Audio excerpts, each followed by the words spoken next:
Hey kids, and adults I guess, it's me, the Gronch, and I'm here to steal your Meatmas. Of course you know what that means in 2017. I'm gonna be monetizing that Meatmas! Haha! So how's this gonna work?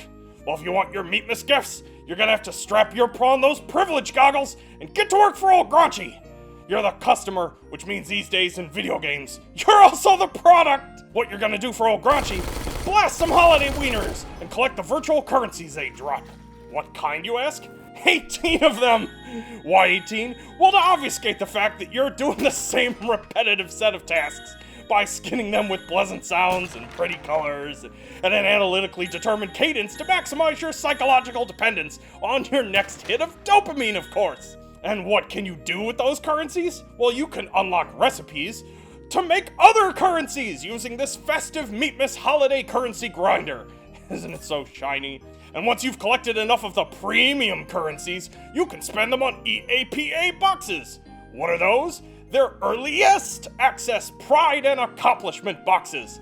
That's right, I took like 16 of the gifts everyone's gonna get on Meatmas Day anyway, and put them behind convoluted series of mechanical hurdles you'll drag yourself through for the feeling of pride and accomplishment you'll get for playing with these goodies like 2 weeks before everyone else, I guess. Why make new content when you can just weaponize your old content with modern game design? Anywho, Graunchy's gotta get going. Got some more gambling microtransaction systems to design. So you should get shooting, collecting, crafting, and more important, buying. We'll be tracking all you meats, and I'll know if you've been productive or not. So be productive for goodness sake. Ha ha! And you'll have a merry Meatmas. Greetings! Now that we're done with that goofy trailer intro, welcome to the devlog for update 49 of Hot Dogs, Horseshoes, and Hand Grenades. It's a little late for a sound check, but let's do one anyway. Come on. There we go. Wonderful. So, what have we got for you this week? Well, we have got a huge update to the Meatmas snow globe scene, as you just saw explained in the goofy trailer. I've just reset it here, and I thought I would go over a couple other things about the scene that, just in terms of like system nuance, how to do things.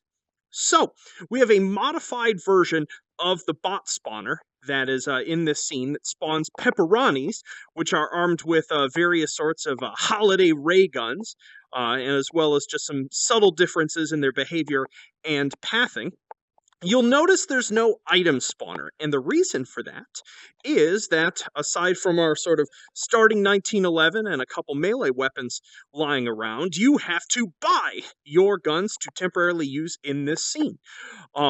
Bit of a sort of proc-gen experiment. There are two options here, a small gun case and a large gun case, which each cost sauce. You should, if you freshly installed the game, you should be starting with something like 1,500 or 2,000 of it. If you have absolutely zero for some reason, because I did have a saving bug for a little while, you can either take the 1911 into battle at first to save up a little bit of it. Don't worry, you can earn it back pretty quickly if you spend some time fighting in the scene, or you can jump over to the meat scene and earn some there, or Worst World, which is now finally fixed. I found the bug that was preventing that from saving the sauce you were supposed to be earning. So let's spawn a case here. Let's actually do a small and a large. Pick this up, undo the latches. Let's open. Ooh, what have we got here? Looks like we've got a PX4, I believe. I don't need that case. And when we're done, just so we can clean up here, we can just shut this and drop that in there. I'll delete it. Just, objects do tend to fall through the cases when you're moving around. There's not much one can do about it, because the way physics engines work. Then open this. Ooh, a Model 8. Not exactly a high-capacity weapon, but definitely one that I like. Let me, come over here and throw this one away too. Beautiful. So we've got some guns to fight with. And then next up, if we come on, actually one more thing over here. The third thing, which you saw in the trailer, is that we can spawn a loot crate. And this is one of the ways that you can get some of the various currency that exists in this mode. Let's go ahead and spawn one of those. Grab our crowbar here. I just love smashing crates. Beautiful. And the way currency works is that to collect it, this is a greasy glob. You just eat it. This is a buttery band. This is some disgusting dough. Then once we've eaten that, you will notice that one, it shows up in our recipe book here, which will basically get revealed as you find and pick up various resources or craft them. And it's in one of our storage devices. So if I need this disgusting dough to make something, I just have to click to dispense it. And if I find I don't need it, I can just eat it, which will recollect it. Beautiful. So let's spawn ourselves some bots to fight. Let's see, human, random. Let's give them all like, we'll just do random, medium, 10. Turn that on. You'll notice it's a larger scene than pretty much anything else that has a bot spawner. So actually having scoped weapons, unlike this old Model 8, is quite handy. Let's fire it into the air to attract some attention. Oh, we got a friend coming.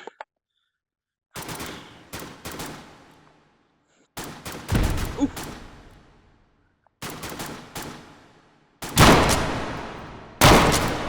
Helps to not shoot the wall. Ooh!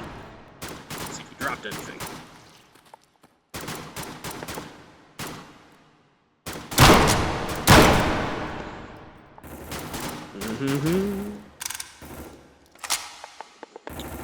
Goodness, taking fire.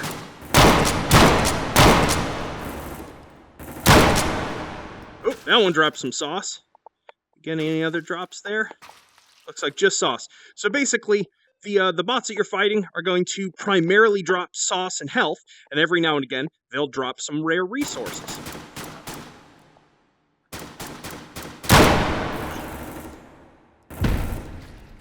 Oh. Cool.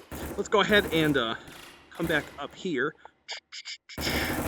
Arm swinger, always a good workout. Turn off auto spawn. Clear all our bots. Just throw these in here. So I'm going to very quickly purchase a couple crates just so that I can show you the grinder in action.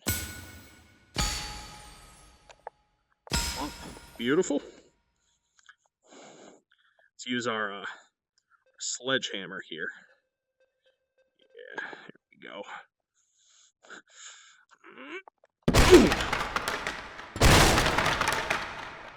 Delightful. Pick up some greasy globs. Our buttery bands. Ooh, look at that. Every now and again, rarely, in a loot crate, you'll get one of the level 2 currencies. This is a fruity farthing. Got a pickled pearl. An oily orb. A sizzling shard. Another buttery band.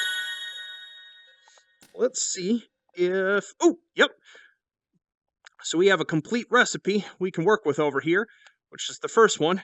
It's a greasy glob plus a sizzling shard. Makes a fruity farthing. So let's dispense one of those. Come over here.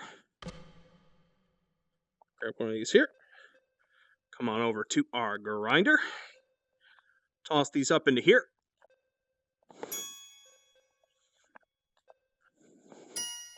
Beautiful. And turn our crank. Beautiful. Fruity farthing. So we can once again just collect this to use for later, as there are recipes to create the premium currencies made out of these 6 different coins. So that is how that whole system works. The grinder obviously can combine things based on recipes. It will sort of automatically just pick the best recipe based on what's inside it. Obviously, you can throw other things in the grinder and other things might happen. If you do so, there are also some other alternate ways in this scene to get some of those currencies, but I will leave those to you to figure out. Well, that's about it. I should probably stop rambling, as I still have to render this out of Premiere and then get tonight's update pushed. I hope you have fun with it. Oh, and one last thing, really importantly, with all of the IPA stuff, don't worry if you don't have a VR headset yet. You're getting it for for Christmas or what have you. You're not missing anything. These items, as I joked about and mentioned in the trailer, will be available for everyone on Meatmas Day. This is just a fun way of unlocking and being able to play with them just in this scene early. So I hope you all enjoy it, and I hope you all have a wonderful weekend with it. Talk to you soon. Peace.